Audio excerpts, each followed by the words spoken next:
All right, we're going back in time here. We got something very special for you automobilia fans, you toy fans, model collectors, Petroliana, whatever it is that you collect. We've got a fun little cross-collectible grouping here going all the way back in time. I was going to say until 1927, but that's not true. What year are these?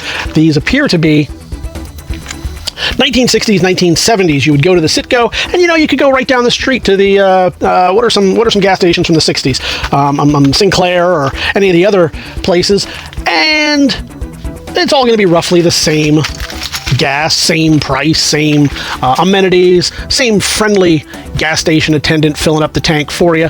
So what separates you? Well, Citgo would encourage you to go there to get the kids to shut up by giving them these toys. And if you got to go somewhere, anywhere, you may as well go to the place on that long road trip where the kids are going to be happy. Just like the green stamps later on became a thing, just like reward cards are a thing now. Let's show you each one individually. And one of these does appear to be, let's see if we can get, this might make it pop a little bit more. This is off-colored enough, but I don't think these are popping the way I'd like them to. So there we go. I want you to be able to see everything here. If you were here in the gallery with us, you'd have an opportunity to look over everything, see the condition. You'd see this little bit of bite mark there, or whatever that may be, staples, but a little bit of water damage on there. But I really want you to notice the model kit itself. I guess they took them off the sprues and runners back in the day before throwing them into the bag and sealing them up for the gas stations, which was really nice. But there they are, seemingly unused and unopened, except for this one right here. I'll show you in a moment. That appears like it might have been opened, but never put together. There are some sprues, some runners on that one.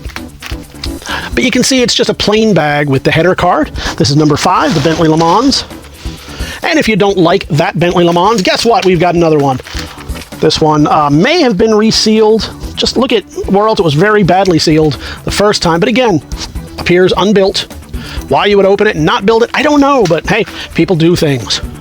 People make decisions, just like I'm giving you the information you need to make your decision as to whether or not this should be in your collection. I think it should, especially if you are a big fan of the old Petroliana giveaways. So here appears to be, why is this like that? I don't know. I don't know why they would, maybe it was from different model kits and they attached this with it, because everything seems to just be on the card. I'm not going to do it for you, but when you open this up, it actually gives you the instructions. I think that's ingenious, a great way. We're going back to the 60s and 70s, and they were worried about conservation then, making sure that they were using every inch, every nook and cranny to make sure that they weren't wasting that cardboard. So there you go. The last one here, the Packard Roadster, by the way, from 1930. Not actually from 1930. These model kits came about in, I'm going to say 1960s, 1970s, but all around a great looking piece. You're going to get all three, all one lot, all one money. All you have to do is head on over to TheBigToyAuction.com, where you can see these and all the other goodies we've got for you each and every week. Leave your pre-bids right now by clicking the link in the description or in the catalog, or join us live on auction day. Either way, we'll see you at the auction.